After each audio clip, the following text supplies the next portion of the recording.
Baik, atas izin dari Pak Tora, besok kita akan membongkar makamnya Bu Debbie. Dan kita akan pindahkan di tempat yang lebih aman. Saya setuju Pak RW. Biar daerah kita itu bisa tenteram lagi seperti dulu. Saya mengikuti saja apa keputusan warga, Pak. Alhamdulillah, berarti semuanya setuju. Setuju. Sebelum pertemuan ini ditutup, ada hal yang ingin saya sampaikan, Pak. Kepada seluruh jamaah, tolong jangan pulang dulu.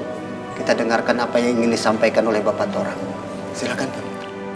Saya atas nama keluarga, dengan ini berniat untuk menghibahkan seluruh aset peninggalan almarhumah istri saya yang berupa rumah beserta isinya dan juga sejumlah uang kepada masjid ini.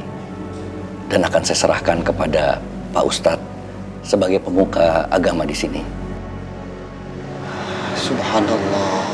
Dan saya juga ingin mengembalikan semua barang-barang yang pernah disita oleh istri saya kepada pemiliknya yang berhak. Di sini ada beberapa kunci mobil dan motor beserta surat-suratnya, Pak. Insya Allah saya yakin dan ikhlas, Pak. Saya tidak mau lagi berurusan dengan hal-hal yang berbau rentenir. Saya berharap Bapak mau menerimanya dan bisa dipergunakan untuk kebaikan masjid. Kami tidak setuju.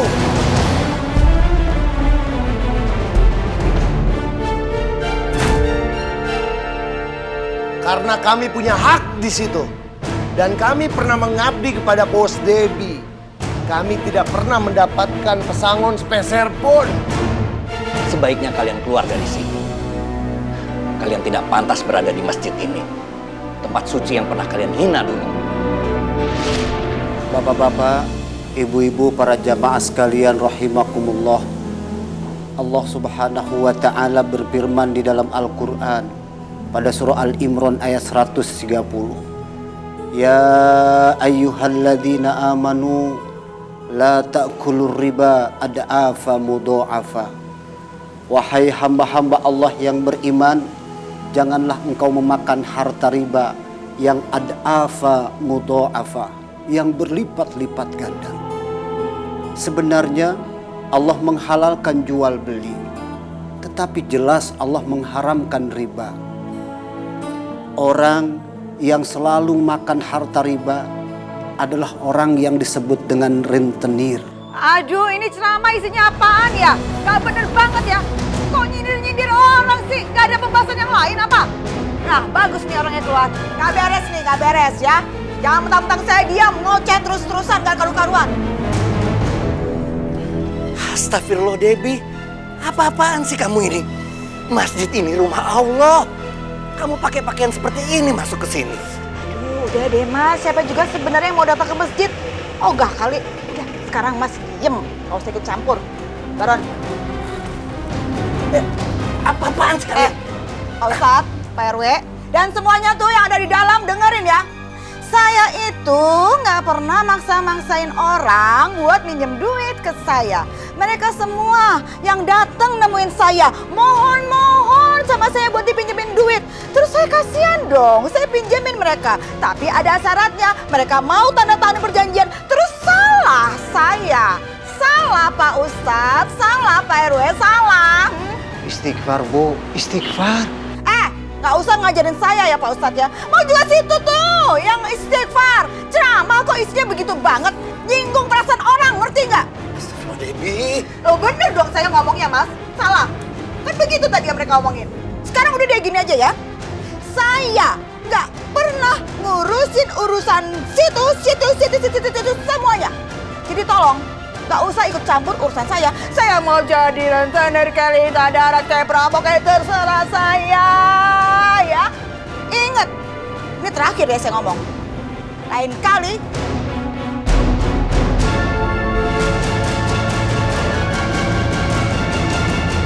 Bos Debbie pingsan dari tadi, Bos. Tapi dokter sudah menanganinya.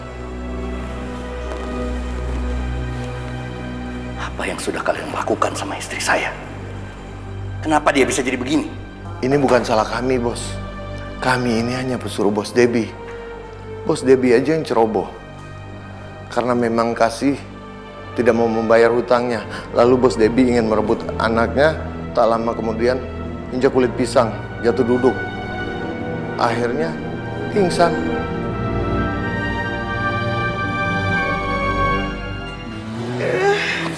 Debbie.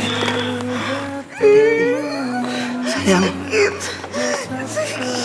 Debbie. Debbie.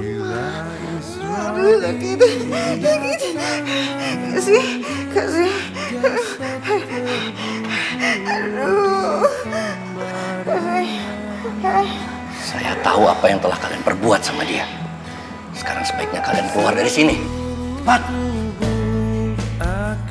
Cepat. Iya. Sakit. Sayang. Ya Allah. Kasihani dia ya Allah. Hamba tidak tega melihatnya seperti ini. Walau kalau mengingat kelakuannya, terkadang hamba menjadi emosi. Berikan hidayahmu pada istri hamba ya Allah.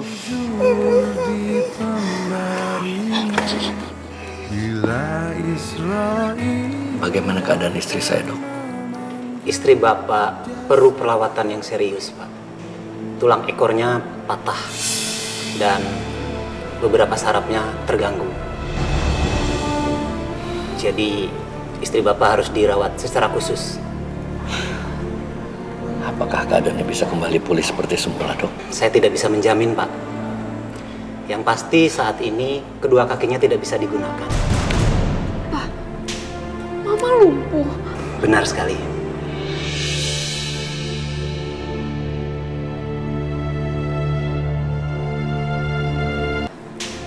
Mama lumpuh.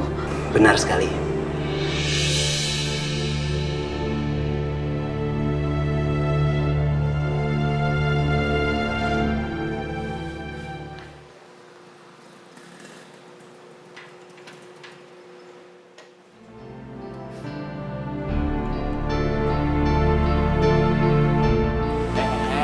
Lu mau kemana? Menonton. Buset, mau nonton dangdut.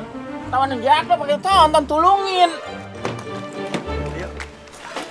Kamu bantuin Mama. Ayo. Sakit. Pegang Mama. Ya, minta ampun ini. Pelan-pelan. Pelan-pelan. Sakit banget di kakinya nih. Dipegang tangannya. Tunggu. Lu gue penasaran aja, Jo. Itu Bu Debbie mengapa ya, Jo? Pleset kulit pisang. Astaga. Ya. Mundur sedikit. Ya. Ini apa nih sih pakai kursi roda? Gak pakai kursi roda, awas. Gak mau pakai kursi roda, ngerti gak sih? Kasih tahu. Ya sudah. Kamu tolong ambilin tongkat ibu di mobil. Apaan sih pakai kursi roda? Mana sih tongkatnya? Mas cepetan loh itu. Bi, buruan, Bi. Astaga, Bibi cepetan. Sabar gimana sih? Gak tahu apa kaki sakit banget ini. Kamu pegang.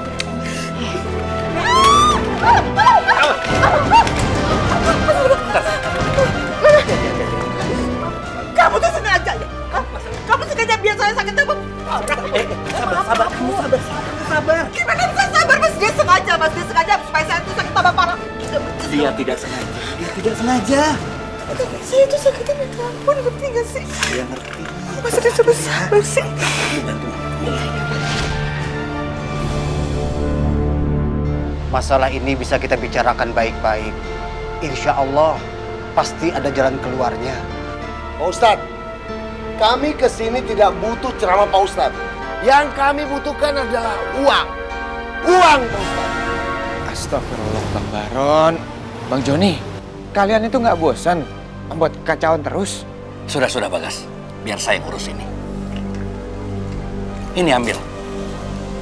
Itu mobil peninggalan terakhir dari istri saya. Saya rasa harganya lebih dari 200 juta. Mobilnya ada di luar sana. Sekarang kalian boleh keluar. John, aduh.